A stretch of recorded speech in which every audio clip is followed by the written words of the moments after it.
Hello friends, എല്ലാവർക്കും ചെമ്മരിപ്പൂവിൻ്റെ ഇന്നത്തെ പുതിയൊരു എപ്പിസോഡ് വീഡിയോയിലേക്ക് സ്വാഗതം. എപ്പിസോഡിൻ്റെ തുടക്കത്തിൽ തന്നെ കാണിക്കുന്നത് നമ്മുടെ ചന്ദ്രയോടായിട്ട് ഈ ഒരു വ്രതമൊക്കെ അനുഷ്ഠിച്ച് തൻ്റെ കൂടെ അമ്പലത്തിൽ വരണമെന്നൊക്കെ ഇങ്ങനെ ശ്രുതി പറയുന്നുണ്ടെങ്കിലും ചന്ദ്ര അതിനൊന്നും തന്നെ സമ്മതിക്കുന്നില്ല കേട്ടോ. തനിക്കൊരു ദിവസം പോലും ഭക്ഷണം കഴിക്കാതെ അത് ഒരു തുള്ളി വെള്ളം പോലും കുടിക്കാതിരിക്കാൻ കഴിയുകയില്ല എന്ന് പറഞ്ഞുകൊണ്ട് ചന്ദ്ര അവിടെ നിന്ന് പോവുകയാണ്. എന്നാൽ ചന്ദ്രയുടെ തൊട്ട് പിന്നാലെ തന്നെ ശ്രുതിയും ചെല്ലുന്നുണ്ട് കേട്ടോ. ചന്ദ്ര സ്റ്റെപ്പ് കയറുന്ന സമയത്ത് പതിവില്ലാതെ തന്നെ ചന്ദ്ര സ്റ്റെപ്പിലേക്ക് വീഴുമ്പോൾ തന്നെ ശ്രുതി പറയുന്നത്, കണ്ടില്ലേ അമ്മ കൃത്യമായി വ്രതം അനുഷ്ഠിക്കാതിരുന്നിട്ടാണ് ഇങ്ങനെയൊക്കെ സംഭവിച്ചതെന്നൊക്കെ പറയുമ്പോഴത്തേക്കും പല തവണകളായിട്ട് ഞാൻ ഇതിൽ നടക്കുന്നതല്ലേ, ഇന്നിപ്പോൾ അറിയാതെ വീണു എന്നുള്ളൂ എന്ന് ചന്ദ്ര മറുപടി പറയുന്നുണ്ടെങ്കിലും അങ്ങനെയൊന്നും അല്ല, ഇത് സത്യമായിട്ട് ആ മുട്ടയുടെ കളി തന്നെയാണ്. അമ്മ കൃത്യമായി വ്രതം നോക്കിയില്ല എന്നാണെങ്കിൽ അമ്മ ഇപ്പം വീണ പോലെ വീണ്ടും സ്റ്റെപ്പിൽ നിന്ന് വീഴും. അമ്മയുടെ തലച്ചോറ് ഇപ്പോൾ വെളിയിൽ വരെ എൻ്റെ അമ്മ എനിക്കൊന്ന് ചിന്തിക്കാൻ വയ്യ എന്നൊക്കെ ശ്രുതി പറയുമ്പോഴത്തേക്കും ഒന്നും മിണ്ടാതിരിക്കണം, നീ ഇപ്പം എന്നെ പറഞ്ഞു കൊല്ലുമല്ലോ എന്ന് ചന്ദ്ര പറയുന്നുണ്ട്. അതിനുശേഷം ചന്ദ്ര പറയണം, നീ എന്തൊക്കെ പറഞ്ഞിട്ടും കാര്യമില്ല ശ്രുതി, ഞാൻ വ്രതം എടുക്കാൻ നിൽക്കുകയില്ല എന്ന് പറഞ്ഞിട്ട് അവിടെ നിന്ന് പോവുകയാണ്. ശ്രുതിയാണെങ്കിൽ വേഗം തന്നെ ശ്രുതിനെ നോക്കിയിട്ട് ഇങ്ങനെ മനസ്സിലിങ്ങനെ പറയാൻ, ഈശ്വര എനിക്ക് ഇവളുടെ പേര് പറഞ്ഞാൽ മതിയായിരുന്നു എന്ന് പറഞ്ഞതിന് ശേഷം, അല്ലെങ്കിൽ വേണ്ട അമ്മയോട് അത്ര വരില്ലല്ലോ ഇവളുടെ സ്നേഹം എന്ന് പറഞ്ഞിട്ട് ശ്രുതി അവിടെ നിന്ന് പോവുകയാണ്.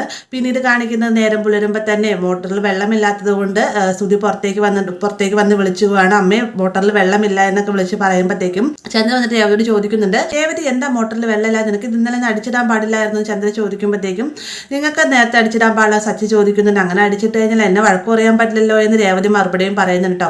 കുറച്ച് നാളായി നിന്റെ നാക്കിന് നീളം കൂടി വരുന്നുണ്ട്, നീ എന്തെങ്കിലും മോട്ടർ ഇടുക എന്ന് പറഞ്ഞുകൊണ്ട് രേവതി പോയിട്ട് വന്നിട്ട് പറയുന്നത് മോട്ടർ വർക്കാവുന്നില്ല എന്ന് പറയുന്നുണ്ട്. ഈ സമയം തന്നെയാണ് ശ്രുതി വന്നിട്ട് പറയുന്നത്, അമ്മ എനിക്ക് എങ്ങനെയെന്ന് കുളിക്കണം, എൻ്റെ കണ്ണ് നീറിയിട്ട് വയ്യ എന്നൊക്കെ പറഞ്ഞുകൊണ്ട് ശ്രുതി കുളിച്ച പാടെ മേത്ത് സോപ്പരയൊക്കെ വെച്ചുകൊണ്ടാണ് വരുന്നത്. പെട്ടെന്ന് സച്ചി പറയുന്നത്, രണ്ട് ടിഷ്യൂ പേപ്പർ നിനക്ക് ഞാൻ തരാം, അത് വെച്ച് കണ്ണ് തുടയ്ക്കാൻ നോക്കുക എന്നൊക്കെ പറയുമ്പോഴത്തേക്കും, ഇത്രയും ബിസിനസ് ആയിക്കോണായി ഞാൻ ടിഷ്യൂ പേപ്പർ ഉപയോഗിക്കണം, എന്നെ കൊണ്ട് പറ്റിയില്ല, എനിക്ക് കുളിക്കാൻ വെള്ളമാണ് വേണ്ടതെന്ന് ശ്രുതി മറുപടി പറയുന്നുണ്ട്. നിനക്ക് കുളിക്കാൻ വെള്ളമാണ് വേണ്ടത്, ഇതേ കിണറ്റിൽ വെള്ളമുണ്ട്, നിനക്ക് ആവശ്യമുള്ള വെള്ളം കോരിയെടുക്കാമെന്ന് പറയുന്നത്. ഇതേ സമയം തന്നെ ശ്രീകാന്ത് പക്ഷേ അങ്ങോട്ടേക്ക് വരുന്നത്. തന്നെ സച്ചി ഈ ഒരു സമയം തന്നെ സച്ചി മോട്ടോർ നന്നാക്കാനുള്ള ആളെ വിളിച്ചതിന് ശേഷം എത്രയും വേഗം എന്ന് പറഞ്ഞ് ഇവിടുന്ന് എല്ലാവർക്കും ജോലിക്ക് പോകാനുള്ള തിരക്കിലാണെന്ന് പറഞ്ഞ് കോള് കട്ട് ചെയ്യുകയാണ്. അതിനുശേഷം കിണറ്റിൽ ഇഷ്ടം പോലെ വെള്ളമുണ്ട്, ആവശ്യമുള്ള കിണറ്റിൽ നിന്ന് വെള്ളം കോരി കുളിച്ചോളായിട്ട് സച്ചി പറയുന്നുണ്ട്. പെട്ടെന്ന് തന്നെ വർഷ പറയുന്ന, ശ്രീകാന്ത് എനിക്ക് ഡബ്ബിങ്ങിന് പോകാനുള്ള ഇനിയിപ്പോൾ എന്താ ചെയ്യാന്ന് ചോദിക്കുമ്പോൾ ഏട്ടൻ പറഞ്ഞത് കേട്ടില്ലേ, ആവശ്യമുള്ളവർ വെള്ളം കോരി കുളിക്കുക, അതല്ല എന്നാണെങ്കിൽ പ്ലംബർ വരെ വെയിറ്റ് ചെയ്യാമെന്നും പറഞ്ഞുകൊണ്ട് ശ്രീകാന്ത് വർഷയോടായിട്ട് പറയുകയാണ്. അതിന് ശേഷം കാണിക്കുന്ന പ്ലംബർ വന്നതിന് ശേഷം മോട്ടർ നന്നാക്കാൻ തുടങ്ങുന്ന സമയത്ത് അതിൻ്റെ എന്തോ ഒരു സാധനം മിസ്റ്റേക്ക് വരും, അതുകൊണ്ട് താൻ പോയിട്ട് വരാമെന്ന് പറഞ്ഞ് അവിടുന്ന് പോകാട്ടെ. എന്നാൽ പോകുന്നതിന് മുന്നേ തന്നെ പറയുന്നുണ്ട്, ഒരിക്കലും ഈ ഒരു മെയിൻ സ്വിച്ചുകളെല്ലാം തന്നെ ഞാൻ വെച്ചത്, ഈ മെയിൻ സ്വിച്ചുകൾ ഒരിക്കലും കുത്തരുത്, അങ്ങനെ കുത്തിക്കഴിഞ്ഞാൽ എപ്പോഴെങ്കിലും ആരെങ്കിലും ഒരു സ്വിച്ച് ഇട്ട് കഴിഞ്ഞാൽ അവർക്ക് ഷോക്ക് അടിക്കുമെന്ന് പറഞ്ഞിട്ടാണ് ഇയാൾ അവിടെ നിന്ന് പോകുന്നത്. എന്നാൽ ഇതൊന്നും അറിയാതെ തന്നെ ശ്രുതി അങ്ങോട്ടേക്ക് ഫോൺ വിളിച്ച് വരുന്ന സമയത്താണ് ഈ മെയിൻ സ്വിച്ചിൻ്റെ ഇത് വെച്ചേക്കുന്നത് കാണുന്നതും. ശ്രുതി കോള് കട്ട് ചെയ്തതിന് ശേഷം വെറുതെ അല്ല ചൂടെടുക്കെങ്കിൽ തേച്ച് ഡ്രസ്സ് ഇട്ടുകൊണ്ട് പോകുവാനുള്ളതാണെന്ന് പറഞ്ഞുകൊണ്ട് ഈ മെയിൻ സ്വിച്ച് അതേപടി തന്നെ കുത്തിവെക്കുകയും ചെയ്യട്ടോ. ഇതേ സമയം തന്നെ ചന്ദ്രയാകട്ടെ എത്ര നേരമായി ചൂടെടുത്തിരിക്കണം, എന്തായാലും കറണ്ട് വന്നാൽ ആശ്വാസമായി എന്ന് പറഞ്ഞുകൊണ്ട് ഫാൻ്റെ സ്വിച്ച് ഇടുന്ന സമയത്ത് ചന്ദ്രയ്ക്ക് ഷോക്ക് അടിക്കുകയാണ്. ചന്ദ്രയെ കണ്ടുകൊണ്ട് തന്നെ ഭാമ അങ്ങോട്ട് വന്നതിന് ശേഷം, നിനക്കെന്താ എന്നോടുള്ള പിണക്കം മാറിയില്ലേ ചന്ദ്രയെ എന്നും പറഞ്ഞുകൊണ്ട് ചന്ദ്രയുടെ കൈകളിലേക്കായിട്ട് പിടിക്കുന്നുണ്ട്. അങ്ങനെ ഭാമയ്ക്ക് ഷോക്ക് അടിക്കുന്നുണ്ട്. ഇതേ സമയം തന്നെ ശ്രുതി അങ്ങോട്ടേക്ക് വന്നതിന് ശേഷം രണ്ടുപേരെ പിണക്കി ഇതുവരെ മാറിയില്ലാലേ എന്നും പറഞ്ഞുകൊണ്ട് പോകുന്ന സമയത്ത് ഭാമയുടെ കൈകളിലേക്ക് തട്ടുകയും ആ ഒരു ഷോക്ക് ശ്രുതിക്കേൽക്കുകയും ചെയ്യുന്നുണ്ട്.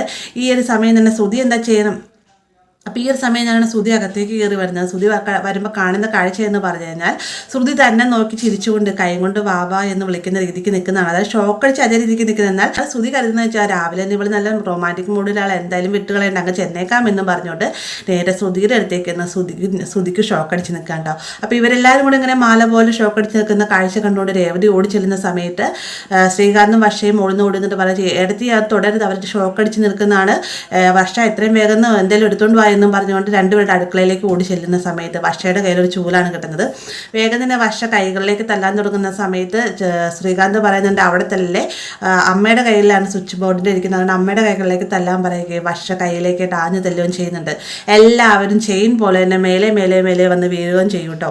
അപ്പോൾ ഈ ഒരു സമയത്താണ് ഒച്ചപ്പാടും വെള്ളം കൊട്ടുകൊണ്ട് സച്ചി അങ്ങോട്ടേക്ക് വരുന്നത്. അപ്പോൾ ഇങ്ങനെ മെയിൻ സ്വിച്ച് ഓണാക്കി എല്ലാവർക്കും ഷോക്ക് അടിച്ചു എന്ന് പറയുമ്പോഴത്തേക്കും സച്ചി ഒന്ന് പൊട്ടിച്ചിരിക്കുകയാണ്. അതിനുശേഷം പറയുന്നത്, അല്ല ഇത് മെയിൻ സ്വിച്ച് ഞാൻ മാറ്റി വെച്ചാൽ പിന്നെ ആരേ അത് കുത്തിയെന്ന് ചോദിക്കുമ്പോൾ ചൂട് കാരണം ഞാനാണ് എടുത്ത് കുത്തിയത്. ശ്രുതി മറുപടി പറയുമ്പോഴത്തേക്കും ചന്ദ്രയും ശ്രുതിയും എല്ലാം തന്നെ ശ്രുതിയെ രൂക്ഷമായിട്ട് നോക്കുകയാണ് കേട്ടോ. പെട്ടെന്ന് തന്നെ ശ്രുതി പറയുന്നത്, അല്ല എനിക്കറിയാൻ പാടില്ലായിരുന്നു, ഞാൻ തേപ്പൊട്ടി അയൺ ചെയ്തിട്ട് വേഗം പോകാമെന്ന് കരുതിയിരുന്നതാണ് എന്ന് ശ്രുതി പറയുമ്പോഴത്തേക്ക് ആ പോയേനെ ഇപ്പം നീ മേലേട്ട് പോയേനെ എന്ന് സച്ചി പറയുന്നതിന് ശേഷം പ്ലംബർ വന്നിട്ടുണ്ടാവും, ഞാൻ അങ്ങോട്ട് ചെല്ലട്ടെ എന്നും പറഞ്ഞിട്ട് ശ്രുതിയുടെ സച്ചി അവിടെ നിന്ന് പോകട്ടോ. തന്നെ നമ്മുടെ രേവതിയുടെ ഫോണിലേക്ക് കോള് വരികയാണ് കേട്ടോ. അതായത് താൻ നേരത്തെ കുറച്ച് കല്യാണ മണ്ഡപങ്ങളിലൊക്കെ ചെന്നതിന് ശേഷം ഇതുപോലെ ഓർഡർ പിടിക്കാൻ നിന്നല്ല, അവിടെ നിന്ന് കോള് വന്നതിന് ശേഷം രേവതിയുടെ അങ്ങോട്ടേക്ക് ചെല്ലാൻ പറയുക. രേവതി അവിടെ ചെല്ലുന്ന സമയത്ത് ഒരു കല്യാണത്തിൻ്റെ ഓർഡർ വന്നിട്ടുണ്ട്, നല്ല രീതിയിൽ ചെയ്യുക, ഇനിയുള്ള ഓർഡറുകളെല്ലാം തന്നെ നിങ്ങൾക്കായിരിക്കും കിട്ടാൻ പോകുന്നത് എന്ന് പറഞ്ഞുകൊണ്ട് രേവതിക്ക് അതിനുള്ള അഡ്വാൻസ് കൊടുക്കുന്നുണ്ട്. രേവതി വളരെയധികം സന്തോഷത്തോടു കൂടി തന്നെയാണ് വീട്ടിലേക്ക് തിരികെ വരുന്നത്.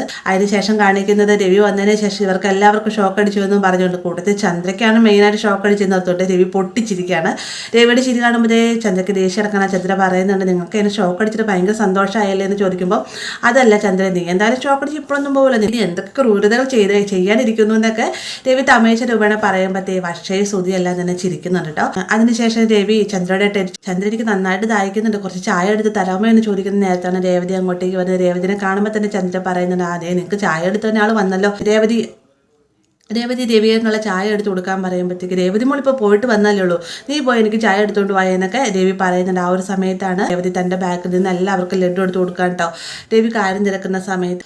അപ്പോൾ ഈ ഒരു സമയത്താണ് രേവതി അങ്ങോട്ടേക്ക് വരുന്നത്. രേവതി വന്നതിന് ശേഷം തനിക്ക് വലിയൊരു ഓർഡർ കിട്ടിയെന്നും ആ ഒരു സന്തോഷത്തിന് പകരമായിട്ട് എല്ലാവർക്കും ലഡ്ഡു കൊടുക്കുന്ന സമയത്ത് ഇത് എന്തിൻ്റെയാണെന്ന് രവി ചോദിക്കുന്നുണ്ട്. തനിക്ക് കല്യാണ മണ്ഡപങ്ങളുടെ പുതിയൊരു ബിസിനസ് തുടങ്ങിയെന്ന് അച്ഛനോട് പറഞ്ഞില്ല, അതിൻ്റെ വലിയൊരു ഓർഡർ കിട്ടിയിരുന്ന രേവതി പറയുമ്പോഴത്തേക്കും വളരെ അതിശയത്തോടുകൂടി തന്നെ നോക്കുകയാണ് ചന്ദ്രയെ. ശ്രുതിയും ആ ഒരു ഭാഗത്തോടെയാണ് ഇന്നത്തെ എപ്പിസോഡ് അവസാനിക്കുന്നത്. വീഡിയോ ഇഷ്ടമായി ലൈക്ക് ചെയ്യാനും കൂടെ ചാനൽ സബ്സ്ക്രൈബ് ചെയ്യാനും മറക്കരുതേ.